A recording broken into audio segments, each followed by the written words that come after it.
All right, everybody. So this is Sumaya Keynan. She's a local influencer here. She's been doing it for a while now, and we brought her in to really go more in depth on the influencer side, because we want to show you guys the first hand of everything. You know, everything we're doing here today, we're showing you guys how it actually is. So we brought an influencer. She has 100,000 followers. She does the makeup. She works with big brands.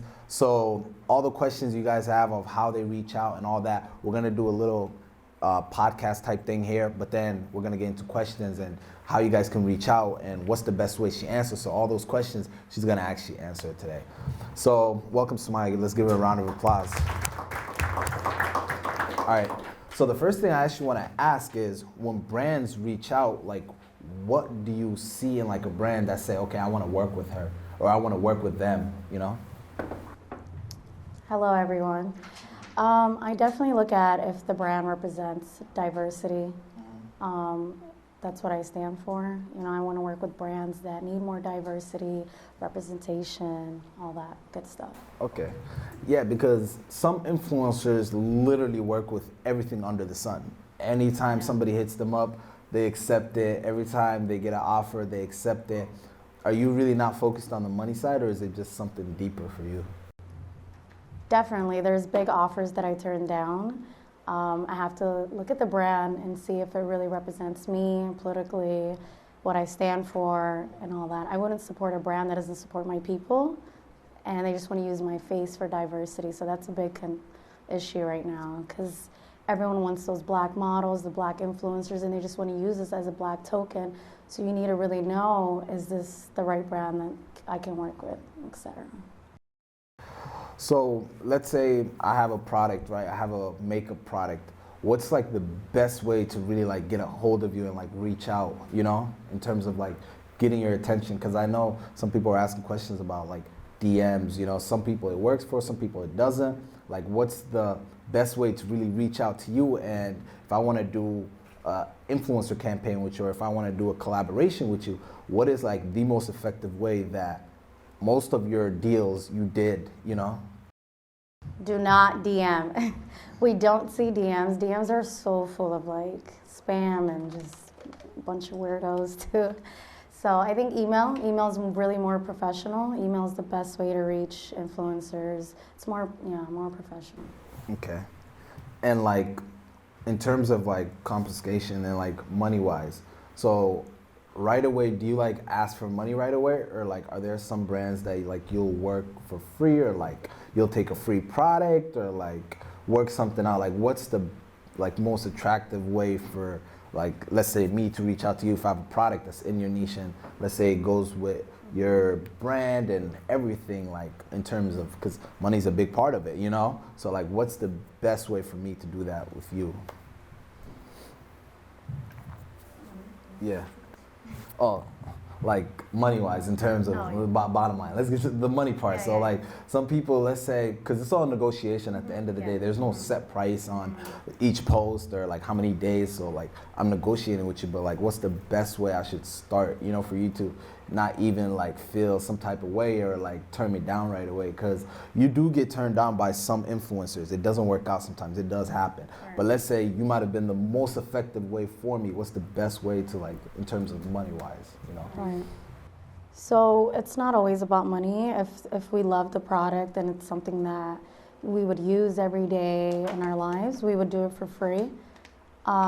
But yeah, money also is involved if you're a big brand. But I feel like if you're a new brand or a new business owner like you guys, and you guys have a product that you guys want to send out to influencers, you can, you know, negotiate, and majority of them will do it for free. I always love helping new businesses, and I would do it for free.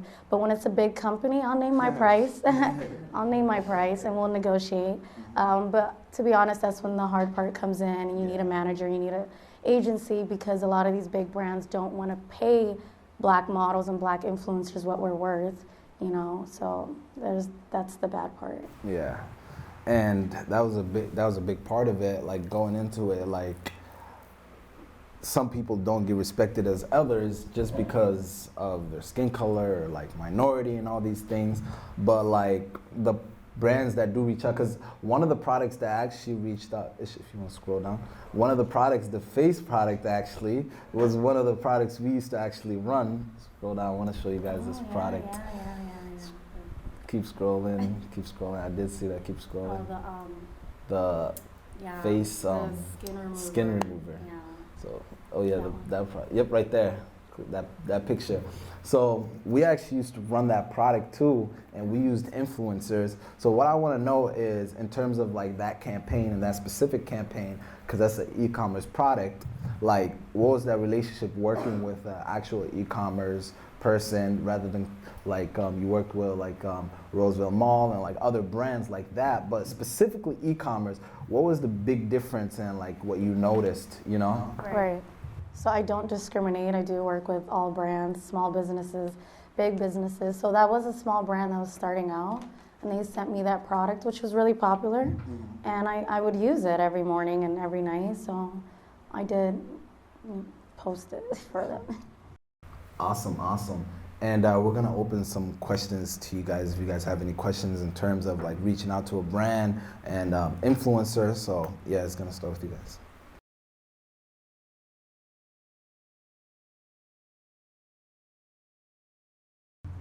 Emails, yeah, DMs, it gets lost.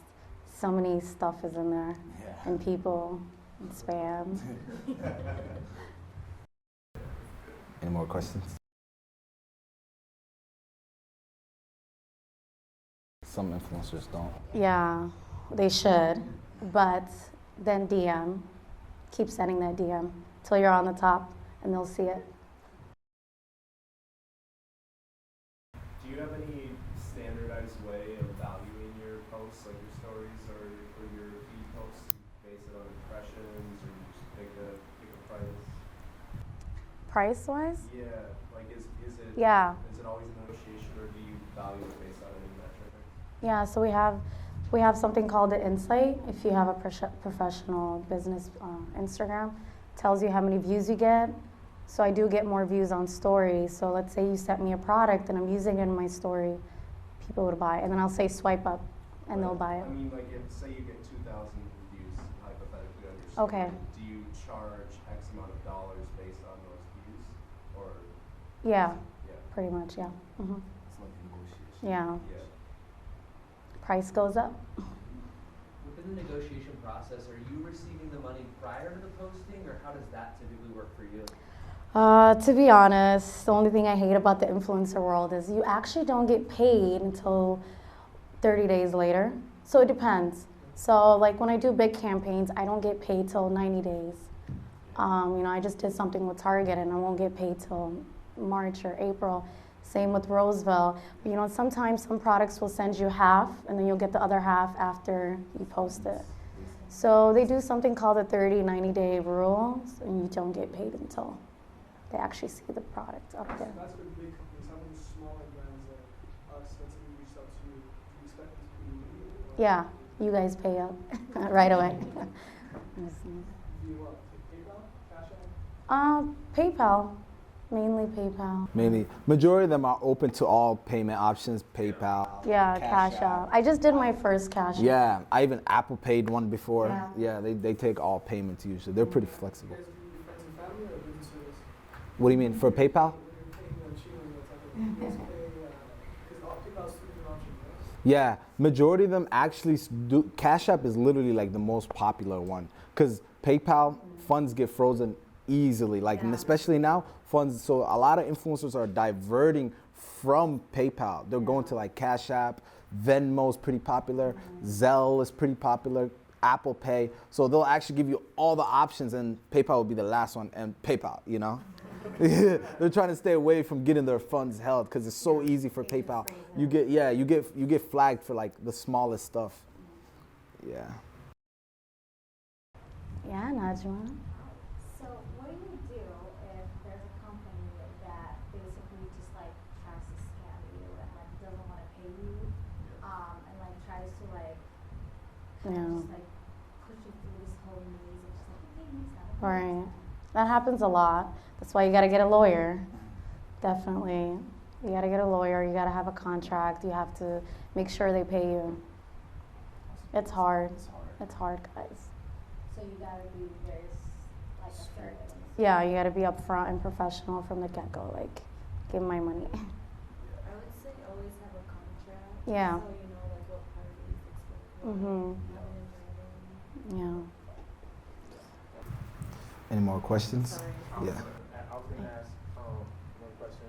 So do you have like a specific like sheet for how much you charge per, like, let's say for example you're gonna do a story post or Mhm. actual like page post? Yeah. Do you have like different rates for your customers, whether they're like a big brand or like a regular like drop shipping company? Yeah, so we have something called a rate card where you send out to brands like you or, small businesses telling them how much you charge for each, if they want you to post it on their story, if they want it on their page, etc. So do you reach out to like Target or like these different brands like Sephora and all these different brands, and then they come back to you? So I'm actually with the agency right now, but you do for like Target and Sephora. But for smaller brands like makeup and if I want to work with Nike and like stuff like